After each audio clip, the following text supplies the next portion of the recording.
कहते हैं जब इंसान की जो शौक़ होती है उसकी लत बन जाती है और लत ठीक उसी के लिए खुद एक दिन भारी पड़ जाता है।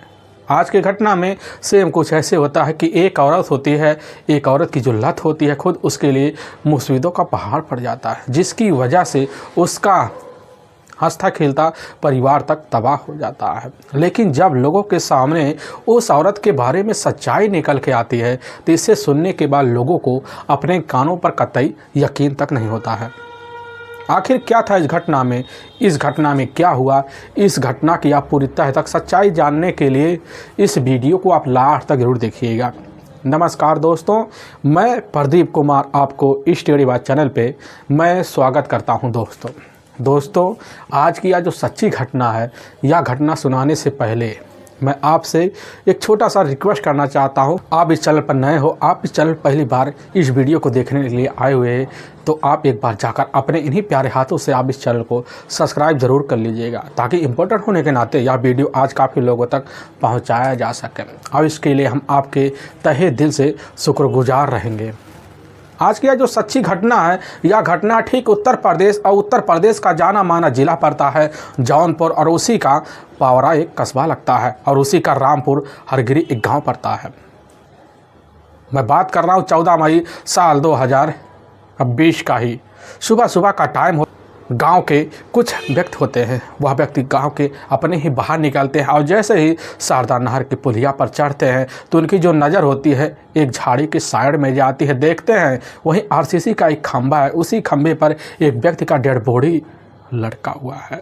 वह लोग देखते हैं, देखने के बाद एकदम सोच में पड़ जाते हैं और चौंकने ही अपने ही गाँव की तरफ बढ़ जाते हैं। काफ़ी लोगों को इस चीज़ की सूचना देते हैं और इसकी सूचना अजय पटेल को लग जाता है और तुरंत ही उसी वक्त गांव के अजय पटेल जो होते हैं उन व्यक्तियों के साथ आते हैं।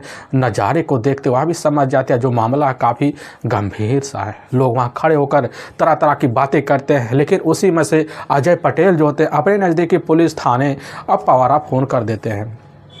वहाँ के थाना प्रभारी सेतेसु सखेर जैसी खबर पाते हैं तुरंत ही अपनी टीम को लेते हैं और लेने की इसकी सूचना जो होता है उसी वक्त फौरन टीम को भी भेजवा देते हैं और लेकर कुछ मिनट के अंदर उसी शारदा नहर पर पहुंच जाते हैं। देखते हैं गांव वालों का जमावड़ा तो पहले लगा हुआ है, लेकिन जमावड़े में जो लोग होते हैं अब पुलिस की जिप्सी को देखते हैं तुरंत वहाँ से छट सा जाते हैं।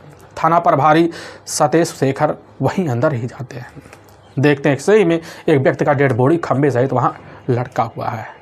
पुलिस की टीम जो होती है कुछ अपने सहयोगियों का मदद लेती है और लेने के बाद डेड बॉडी को उस खंभे से नीचे उतरवाती है। उतरवाने के बाद ऊपर पुल पे ले आती है और वहाँ रखती है। डेड बॉडी का तौर तरीके से वहीं निरीक्षण करना थाना प्रभारी शुरू कर देते हैं। देखते हैं डेड बॉडी का कुछ जो होते हैं मांस गलने की अवस्था में आ चुके होते हैं। ऐसा लग रहा था लगभग डेड बॉडी 3 से 4 दिन पहले का ही है।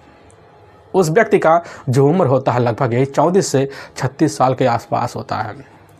पुलिस की टीम अब घटनास्थल का निरीक्षण करना जब शुरू कर देती है अपने सहयोगियों के द्वारा, तो कुछ दूर पर एक झाड़ी होता है, उसी झाड़ी में एक तेजधार हथियार मिलता है और चप्पल मिलता है। पुलिस की टीम जो होती है अपने कब्जे में लेती है। लेने के बाद डेड बॉडी का वहाँ अपने सहयोगियों के द्वारा निरीक्षण करना जब शुरू कर देती है तो देखती दाहिने हाथ पर लिखा है राम कुमार और साथ में उसी के बगल छोटे अक्षरों में लिखा हुआ है चंचल। पुलिस की टीम समझ जाती है जो मामला है या तो भाई या तो राम कुमार हो या तो इसकी कोई अपनी सहयोगी चंचल हो।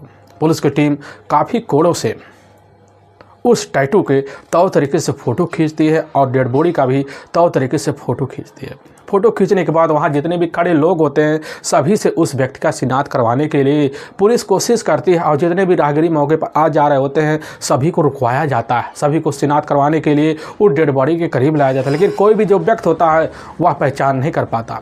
और थाना प्रभारी सत्यांशु शेखर जो होते हैं उसी वक्त इस मामले को गंभीर लेते हैं और लेने के बाद इसके जो सूचना होता है अपने से बड़े अधिकारी को देते हैं। देने के बाद बॉडी का वही पंचनामा भरते हैं, उठाकर अपने नज़दीकी जो सरकारी अस्पताल होता है उसी में पोस्टमार्टम के लिए भिजवा देते हैं और अजय पटेल को अपने साथ लेते और लेकर थाने पहुंचाते हैं। और उन्हीं के तहरीर पर अज्ञात हत्यारे के विरुद्ध धारा 302 के तहत पुलिस की टीम मुकदमा दर्ज कर लेती है और इस केस की छानबीन करने के लिए पुलिस की टीम एक टीम गठित कर लेती है और उसी के तहत करना शुरू कर देते हैं।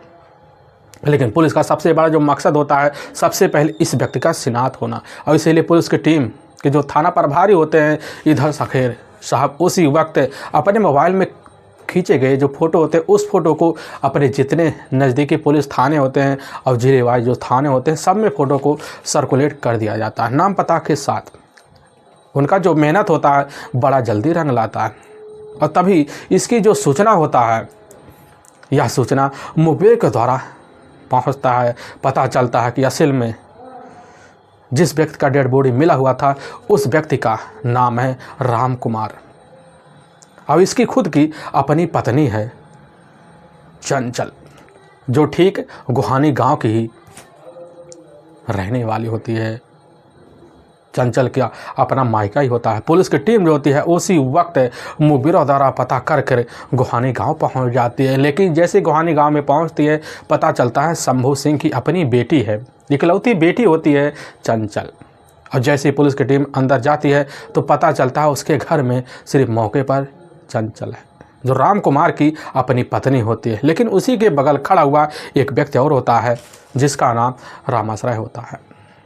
लेकिन पुलिस की टीम जब उसके बारे में पता करती है, पता करने का चलता है रामाश्रय जो होता है बरमाव गांव का रहने वाला है। और पुलिस की टीम जैसे पता पाती है बरमाव गांव का रहने वाला है, पुलिस की टीम की जो शंका होती है और बढ़ जाते हैं, क्योंकि बरमाव गांव जो होता है ठीक रामपुर हरिगिर के ही बगल ही होता है, दूसरे साइड में होता है। और उसी के बीचों बीच शारदा नहर ही होता है जहाँ पर राम कुमार का डेड बॉडी मिला हुआ था।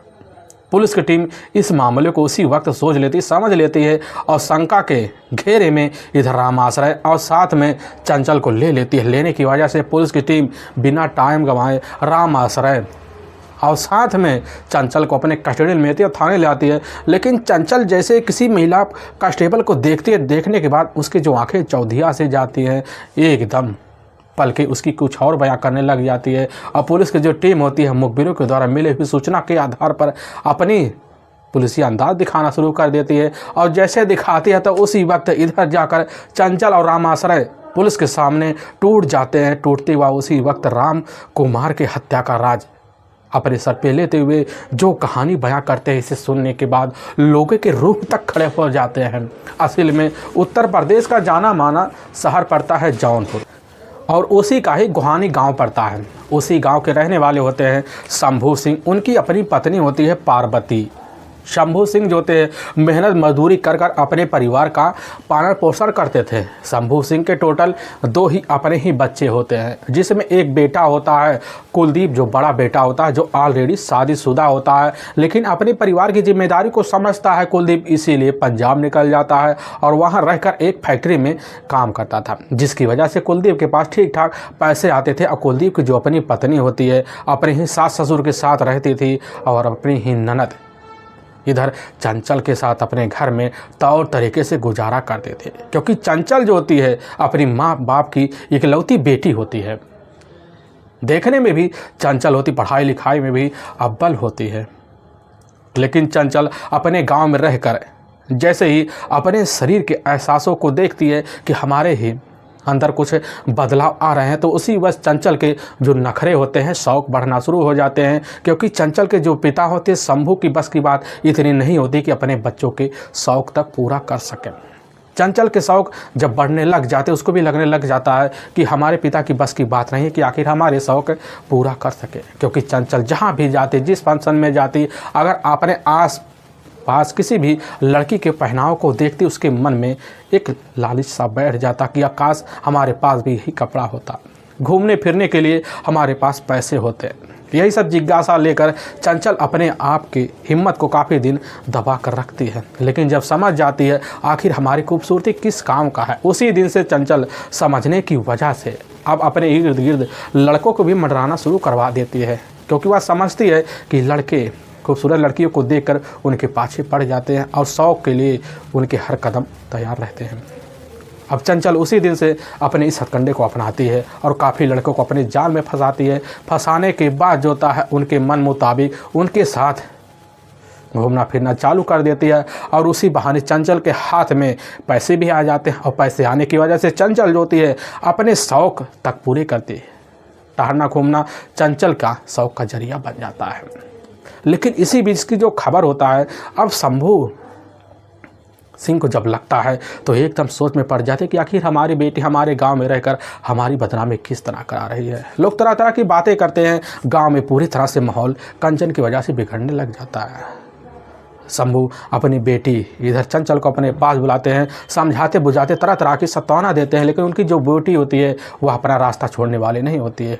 जब काफ़ी दिनों से समझा बुझाकर पिटाई कर कर शंभू परेशान हो जाते हो, इसकी बात अपनी पत्नी पार्वती को बता देते हैं और पार्वती और शंभू दोनों मिलते हैं और मिलने के बाद जो था उसी वक्त फैसला लेते हैं इसका सिर्फ एक ही रास्ता है, क्यों ना अपनी बेटी का तौर तरीके से शादी कर दिया जाए। और उसी वक्त शंभू और पार्वती अपनी बेटी इधर चंचल के लिए रिश्ते की तलाशी करना शुरू कर देते हैं। तभी ठीक घटना से मात्र 12 साल पहले जो उत्तर प्रदेश का एक जिला पड़ता है प्रतापगढ़ और उसी का धर्मपुर गाँव पड़ता है। उसी गाँव के रहने वाले होते हैं राजेश पटेल, जो मौके पर एक वह भी मजदूरी का काम किया करता था, लेकिन हाँ मेहनत में भी काफ़ी अव्वल होता है, जिसकी वजह से अपने परिवार का पहले से जिम्मेदारी उठा चुका होता है। लेकिन राजेश पटेल के बारे में अब जैसे ही शंभू को पता चलता तो उसी वक्त अपनी बेटी का जो हाथ होता है शादी के तहत माहौल के तहत जो होता है इधर अब जाकर चंचल का हाथ राजेश के हाथ में दे देते हैं और चंचल अपने ससुराल तो जाती है। जाने के बाद तौर तरीके से अपनी ज़िंदगी जीना शुरू कर देती है, लेकिन तौर तरीके से शौक़ जो होता है चंचल का राजेश पूरा करने लग जाता। जहाँ भी आना जाना होता है अपने साथ घुमाने फिराने ले जाता और उसके शौक़ के लिए जितने भी पैसे लगते हैं राजेश मन मुताबिक दिया करता था। लेकिन समय के हिसाब से इनकी ज़िंदगी का जैसे 4 साल बीत जाता है उसी बीच चंचल के टोटल 2 बेटियाँ हो जाती है। हो जाने की वजह से राजेश पटेल के ऊपर खर्चा और बढ़ने लगता है, जिसकी वजह से वह इन तीनों का खर्चा झेल नहीं पाता है। ना झेल पाने की वजह से चंचल अपने के जो शौक़ होते हैं धरे के धरे रह जाते हैं, जिसकी वजह से आए दिन अब चंचल अपने पति राजेश पटेल से झगड़े तकरार करने लग जाते हैं। झगड़े टकरार की वजह होता राजेश परेशान हो जाता है। कभी कभी राजेश खुद इधर चंचल का इसी शौक़ की वजह से पिटाई कर दिया करता था और चंचल जो थी कभी मायके आती फिर मायके से दोबारा अपने ससुराल जाती। यह सिलसिला लगभग चलते चलते इनकी ज़िंदगी का जीवन का लगभग शादी से 4 साल वक्त बीत जाता है। और तभी ठीक 8 साल पहले जो होती है चंचल अपने ही पति इधर राजेश पटेल से इतनी बेहूर तरीके से झगड़े तकरार करते हुए हमेशा के लिए अपना ही ससुराल छोड़ने का फैसला ले लेती है और छोड़कर अपने पिता अब इधर शंभू सिंह के पास आ जाती है और वहीं रहना शुरू कर देती है। और जब रहने लग जाती है तभी उसके जो ससुराल वाले होते हैं इधर शंभू से मिलते हैं, समझा बुझा कर दोबारा अपने पास ले जाते हैं। लेकिन उसी बीच प्रतापगढ़ में ही रहने वाले एक व्यक्ति होते रामू, उन्हीं के यहाँ एक और व्यक्ति का आना जाना होता है जिसका नाम राम कुमार होता है, जो ठीक कन्नौज के ही गुरसहायगंज का रहने वाला होता है। लेकिन ठीक 10 साल से हरदोई ज़िले में उसकी एक अपनी बहन होती मिथिलेश के यहाँ रह रहा होता है। लेकिन वहाँ से रहने की वजह से काम के सिलसिले में प्रतापगढ़ भी आना जाना होती। आने जाने की वजह से चंचल के ही ससुराल में उसका एक अपना रिश्तेदार होता है, जिसकी वजह से राम कुमार जो होता है चंचल के ही ससुराल में उस अपने रिश्तेदार के यहाँ आया जा करता है। लेकिन उसी वक्त राम कुमार की जो नज़र होता है खुद चंचल के ससुराल में जाने की वजह से ऊपर पड़ जाता। पड़ते ही चंचल की खूबसूरती को देखता और दीवाना सा हो जाता है और बात करने के लिए काफ़ी कोशिश भी करता। उसकी जो कोशिश होता बड़ी जल्दी राम कुमार का रंग लाता है। लेकिन चंचल राम कुमार के पूरे बैकग्राउंड के बारे में जानकारी लेते लगने लगता है राम कुमार जो होता है हमारे लिए परफेक्ट और खर्चा उठाने के लिए एक चाल स्वभाव का भी अच्छा है, हमारे हर शौक़ हमारी ज़रूरतों को पूरा कर सकता है। उसी वक्त चंचल जो होती है अपने सारे हथकंडे खोल देती है और अपनी औरतें वाले हथकंडे अपनाना शुरू कर देती है।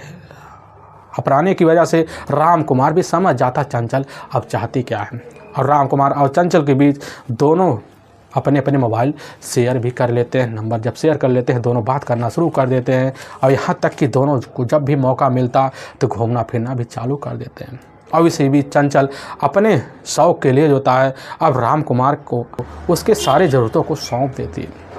अब यह रिश्ता जब चलने लग जाता है तो चलते चलते जैसे कुछ महीना बीतता है तो चंचल को भी लगने लगता है कि अब हमें राम कुमार के साथ शादी कर लेना चाहिए। अब इसीलिए राम कुमार के साथ मिलकर शादी का फैसला लेती है। और तभी राम कुमार जो होता है जौनपुर में ही भूईदरा एक गाँव पड़ता है, उसी गाँव में जाकर नया ज़मीन खरीद लेता है और ज़मीन में 2 मकान बनवा लेता है। और जब बनवा लेता है तो उसी वक्त इधर जो होती है अब चंचल को अपने पास लेकर उसी कमरे में रहना शुरू कर देता है और तब तरीके से शादी भी कर लेते हैं, पति पत्नी के साथ रहने लग जाते हैं।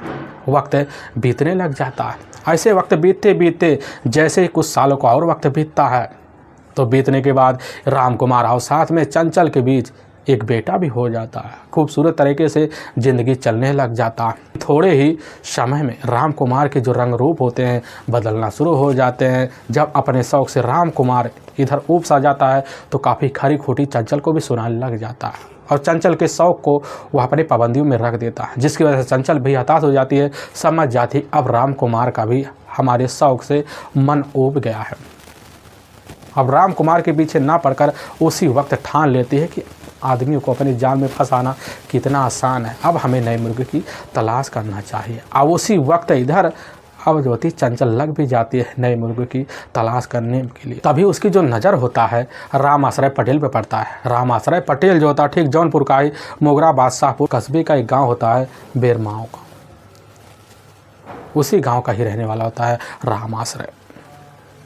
राम आश्रय पटेल ऑलरेडी शादीशुदा भी होता है। उसके टोटल 3 बच्चे होते हैं, लेकिन उसकी जो पत्नी होती है राम आश्रय से कभी भी संतुष्ट नहीं जाती, जिसकी वजह से हर बार राम आश्रय से झगड़े तगड़ा करती है, हर वक्त अपने ही मायके की रास्ता देखती है। लेकिन एक एक जानकारी जो होता है इधर जाकर अब चंचल जुटा ले। पता चलता राम आश्रय जो होता है असल में दिल्ली में रहकर एक फैक्ट्री में काम किया करता था, लेकिन यहाँ उसका कभी आना जाना होता है। लेकिन अपने उसी गांव में आने जाने की वजह से इधर चंचल का राम आश्रय से पहचान बन जाता है। और जब पहचान बनता है तो राम आश्रय के सामने जो होते हैं अपने कुछ हथकंडे चंचल इस तरह अपनाती है। अपनाने की वजह से राम आश्रय भी समझ जाता है कि आखिर चंचल चाहती क्या है। राम आश्रय अब चंचल को अपने करीब पाने के लिए भी कोशिश करता है। चंचल बिना कोशिश के ही उसके पास चली जाती है और फिर जो होता है अपने शौक़ के लिए घूमना टहलना चालू कर देती है। राम आश्रय जो होता है इधर चंचल के सामने अपने आप को पेश कर देती है, जिसकी वजह से राम आश्रय खुले मन से पैसे लुटाना शुरू कर देता है, ज़रूरतों को पूरे करने लग जाए, जिसकी वजह से चंचल अब खुश हो जाती है। इधर राम कुमार जो होता है अपने ड्यूटी के लिए सुबह लगभग 9 बजे निकल जाया करता था, लेकिन चंचल जो होती है जैसे ही देखते राम कुमार जा चुके हैं उसी वक्त सौ श्रृंगार कर कर तौर तरीके से कपड़े पहन कर निकल जाती और राम आश्रय के साथ दिन भर कभी इधर कभी उधर घूमने लग जाती, अपने शौक़ को तौर तरीके से पूरा करते। और लेकिन ऐसे पूरा करते करते लगभग महीने को जब वक्त गुजर जाता है तो इसकी जानकारी जो होता है इधर राम कुमार के कुछ हितैषियों को पता चल जाता है। और तभी राम कुमार के हितैषियों के द्वारा जब सूचना पहुंचता है तो राम कुमार सनस रह जाता है। वह समझ जाता है कि हमारी जो पत्नी है जब किसी और की नहीं थी तो हमारी कैसे हो सकती है, लेकिन वह अपनी पत्नी के सामने अपने दिल की बात पूछने के लिए हिम्मत नहीं जुटा पाता। सोचता है पहले सच्चाई सामने लाएं, तभी कोशिश में लग जाता है। तभी घटना से मात्र कुछ दिन पहले इधर राम कुमार जो था अपने घर में जब आता है तो उसी वक्त जो था करने लग जाता कि हम ड्यूटी जा रहे हैं और बहाना मार के निकल जाता। लेकिन रास्ते में जाता है एक झाड़ी होता है, उसी झाड़ी में छुप जाता है और अपनी पत्नी का रास्ते में खड़ा होकर इंतजार करता है। तभी देखता है उसकी जो अपनी पत्नी होती है चंचल साज धवर कर पैदल ही कहीं जा रही होती है। समझ जाता हमारी जो पत्नी राम आश्रय से मिलने के लिए जा रही है। और रास्ते में जाकर जैसे ही खड़ा था उसकी जो अपनी पत्नी होती है चंचल चौंक से जाती है, ना कुछ सोच पाती है ना कुछ समझ पाती है और वहीं हाथ पकड़ता है। पहले तो राम आश्रय का नाम लेकर पिटाई कर देता है, लेकिन उसके मुंह नहीं खुलते, बार बार कहती है कि हम अपने सहेली के यहाँ जा रहे हैं। और राम कुमार कह देता हमें सब पता तुम कहाँ जा रही हो। और उसी दिन से राम आश्रय के लिए अब चंचल और साथ में राम कुमार के बीच कई बार झगड़े तकरार होते हैं, यहाँ तक कि राम कुमार शराब पी के लौटता अपनी पत्नी का कभी कभी पिटाई भी कर दिया करता था। लेकिन इसकी एक एक बात की जानकारी चंचल राम आश्रय को दे दिया करती थी। जब राम आश्रय समझ जाता है कि अब हमारा मिलना काफ़ी दुश्वार होने वाला है तो चंचल और राम आश्रय दोनों मिलकर हमेशा हमेशा के लिए रास्ते का अड़ंगा बनकर राम कुमार को हटाने का अपना फैसला ले लेते हैं। और तीनों मिलकर एक हफ्ते से प्लान बनाते हैं और उसी प्लान के तहत अपने ही घटना को अंजाम देने के लिए लग जाते हैं। और तभी ठीक 11 और 12 मई साल 2020 का ही रात का वही 10 बजे का आसपास टाइम होता है। उसी वक्त राम आश्रय जो होता है भोईधरा पहुंचता है और पहुंचने के बाद पता चलता है उसकी जो अपनी पत्नी एक प्लान के तहत इधर अपने ही मायके अब गई हुई है। वह समझ जाता है पूरी तरह से प्लान देने के लिए तैयार है। और वहीं राम कुमार तो होता है, राम कुमार के पास पहुँचता करने लग जाता है कि हम आज के बाद तुम्हारी पत्नी से मिलना जुलना बंद कर देंगे, बस हम चाहते हैं कि तुम हमारे साथ हमारी शिकवा बुलाने के लिए चलो पार्टी करो। यह बात सुनता राम कुमार तुरंत ही उसके बातों में आ जाता, आते ही तुरंत ही उसके बातों में आकर चलने के लिए तैयार हो जाता है। और तभी रामाश्रय राम कुमार को अपने साथ लेता और लेकर बहला फुसला कर इधर रामपुर हरिगिर की तरफ गांव की तरफ बढ़ पड़ता है। और जैसे ही शारदा नहर के करीब पहुंचता है, पहुंचने के बाद वहीं बैठकर दोनों पैक लगाते हैं। लेकिन रामाश्रय सबसे ज़्यादा जो पैक होता है राम कुमार को लगवा खोली। थोड़ी देर बाद राम कुमार नशे में बेसुध हो जाता है और जैसे ही इस हालत को देखता है तो उसी वक्त जो होता है अपने ही पास से रखा हुआ तेजधार हथियार रामाश्रय निकालता है और वहीं गले पर लगाता है। लगाते हुआ मौत के नींद में हमेशा राम कुमार सो जाता है। उसके बॉडी को उसी वक्त उठाने के बाद उसी नहर की तरफ दम करता है, लेकिन जाकर डेड बॉडी जो होता है राम कुमार का एक आरसीसी खंभा होता है उसी पर टंग जाता है। फिर वहाँ से बिना सोचे समझे रामाश्रय इधर चंचल के ही मायके पहुँच जाता है।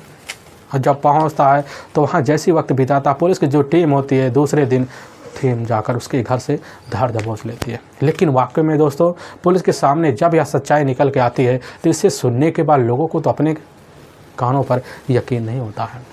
पुलिस की जो टीम इधर रामाश्रय और साथ में चंचल को अपने कस्टडी में लेकर थाने पहुंच जाती है और वहां से तुरंत ही न्यायालय पहुंचती है। और न्यायालय में दोनों के ऊपर काफ़ी गंभीर धारा मुकदमा दर्ज करके हमेशा के लिए जेल के सलाखों के पीछे डाल दिया जाता है। दोस्तों हमें इस घटना का सुनाने का उद्देश्य किसी के दिल को ठेस पहुंचाना नहीं है, बल्कि आपको यह बताना कि आप जहां भी रहें आप सावधान और सतर्क जरूर रहें। दोस्तों फिर मिलेंगे एक नए वीडियो के साथ, तब तक के लिए जय हिंद और जय भारत।